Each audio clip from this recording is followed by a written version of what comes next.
দীর্ঘ ১৭ বছর পর ফরিদপুরে ভাঙ্গা উপজেলায় উৎসবমুখর পরিবেশে বাংলাদেশ জাতীয়তাবাদী দল বিএনপির কর্মী সম্মেলন অনুষ্ঠিত হয়েছে। মঙ্গলবার সকালে উপজেলা পরিষদ হলরুমে এ সম্মেলনের আয়োজন করে উপজেলা বিএনপি।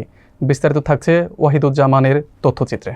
সম্মেলনের সভাপতিত্ব করেন ফরিদপুর জেলা বিএনপির যুগ্ম আহ্বায়ক সৈয়দ জুলফিকার হোসেন জুয়েল। প্রধান অতিথি ছিলেন কেন্দ্রীয় কৃষক দলের সাধারণ সম্পাদক শহীদুল ইসলাম খান বাবুল। অনুষ্ঠান উদ্বোধন করেন বিএনপি কেন্দ্রীয় নির্বাহী কমিটির সদস্য ও ফরিদপুর জেলা বিএনপির আহ্বায়ক অ্যাডভোকেট সৈয়দ মোদাররেস আলী ইসা। প্রধান বক্তা হিসেবে বক্তব্য রাখেন জেলা বিএনপির সদস্য সচিব এ.কে. কিবরিয়া স্বপন। অনুষ্ঠান সঞ্চালনা করেন জেলা বিএনপির সদস্য ইঞ্জিনিয়ার খায়রুল আনাম। বিশেষ অতিথি হিসেবে উপস্থিত ছিলেন জেলা বিএনপির সিনিয়র যুগ্ম আহ্বায়ক আফজাল হোসেন খান পলাশ ও যুগ্ম আহ্বায়ক অ্যাডভোকেট আলী আশরাফ নান্নু। বক্তারা আওয়ামী লীগ সরকারের দুর্নীতি, দমন নীতি ও গণতন্ত্র হরণের বিরুদ্ধে কঠোর বক্তব্য দেন। এর আগে উপজেলার 12টি ইউনিয়ন ও পৌরসভার 9টি ওয়ার্ড থেকে মিছিল সহকারে হাজারো নেতাকর্মী সম্মেলনে যোগ দেন। আগামী দিনে সত্যিকার অর্থে বাংলাদেশ জাতীয়তাবাদী দলের ত্যাগী নেতা কর্মীরা রাজপথের আহত ভাই সৈনিক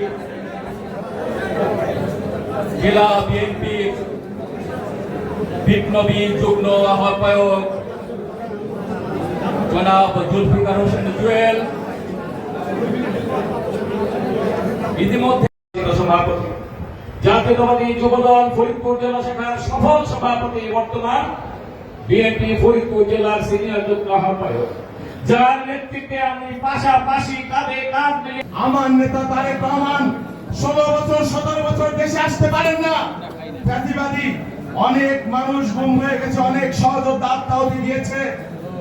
শাপলা চত্বরে মাদ্রাসার অন্তিম অসহায় ছাত্রদেরকে রাতের অন্ধকারে পয়েন্ট ব্ল্যাঙ্ক রেঞ্জ থেকে গুলি করে নির্মমভাবে হত্যা করা হয়েছে। একটা জাহেলিয়াত শক্তিও রাতের অন্ধকারে এতিম শিশুদের সাথে আচরণ করা যায় না। আমরা এই রক্তের বিচার চাই।